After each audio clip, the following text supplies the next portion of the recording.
Welcome to JGTCR, I'm Cope, and today we are tuning the BMW M3 07. Let's get into it. It's nice when things just work, and this BMW embodies that sentiment. This vehicle will surprise many with how agreeable it is even when being pushed. The handling is spectacular considering we are driving it in factory trim. There is good response on steering inputs and it moves quickly and with purpose. There is a degree of weight that can be felt when cornering, and it is something we need to contend with. If we're not careful, we can find ourselves exceeding the limits of the tyres, which often leads to oversteer and sometimes understeer. The power delivery is perfect for a factory application. There is enough push power to get us up and moving, but still we are able to keep traction in most situations.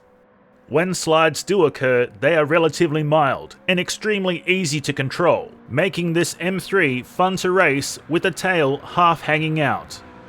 When it comes to braking, it's decent enough, however, slowing down can take longer than predicted due to the excess weight. Let's collect our time. 7 minutes 38.4 seconds. Let's take a look at the race tune.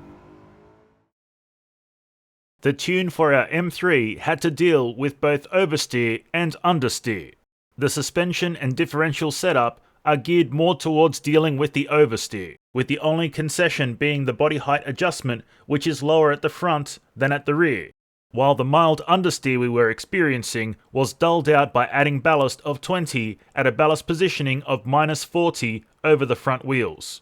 This setup seemed to give us just enough handling and traction to do what we needed to do out on the Nürburgring. Let's take a look at how it performed. After being completely modified, the default tune did work reasonably well, but it did suffer from oversteer issues and some mild understeer issues. Fortunately, our tune has managed to get on top of that, and now we can squeeze a little bit more time from each lap. The handling is much improved, and this M3 now zigs and zags whenever we ask it to. There can still be a slight sensation of understeer from time to time, but it is more than manageable. The power delivery can be both mild and aggressive, which can catch us off guard at times. However, this is only until we become accustomed to how the vehicle responds to our inputs. Once we understand the nature of how this M3 operates, finding the flow becomes easy. When slides do occur, they are still easy to control. However, under drift conditions, we are more likely to find ourselves understeering, so it's best to put an end to it as quickly as possible. The brakes have also kept up well with the modifications and are still very solid. Let's collect our time.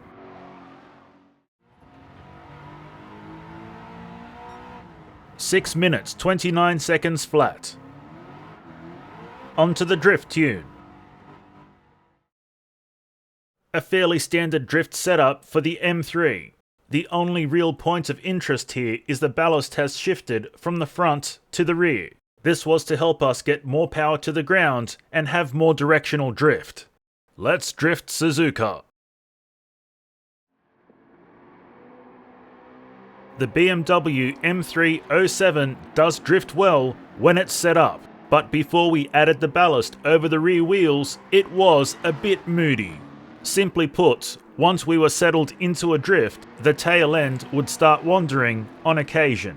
What this translates to is not being able to trust the car under drift conditions. And if we can't trust our machinery, we can't commit completely to the drift. Fortunately, that little bit of weight over the rear wheels has gone a long way, and we can now throw this M3 into turns hard, knowing it will catch us when needed.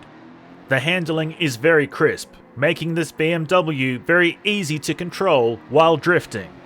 Its agility allows us to place it anywhere we want to on the circuit. The power output is good, but the delivery is a touch lazy, so it can require us getting on throttle earlier than usual. The extra weight and softer suspension on the tail end can make transitions wobbly, so we must be confident, decisive and smooth on our inputs if we wish to avoid any jankiness. Time to do an engine swap. The BMW M3 07 with just the engine swap drives extremely well. The weight balance of the vehicle has been thrown out a touch, but this is one of the more natural feeling engine swaps on GT7. The shift in weight balance means that we are more biased to understeer. If we approach turns from the wrong angle, too fast, or we are too heavy-handed on our inputs, we can expect to experience understeer. The remedy for this situation is to slow down and be smooth on inputs. If we are calculated with our movements, this engine-swapped M3 responds well. There is more power to be had with the engine swap, and the power delivery is more aggressive. So the tail end goes from 0 to snappy tom in an instant if we jump on the throttle too quickly. Again, the best management strategy is to be smooth and roll onto the throttle while cornering and save the flat shifts for when we are in straight lines. When it comes to braking, it takes far longer to slow the M3 down when approaching turns. It is extremely easy to overshoot corners if we're not careful, so be sure to move braking markers as needed.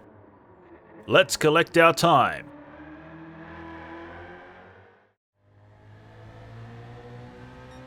(7 minutes 26.7 seconds).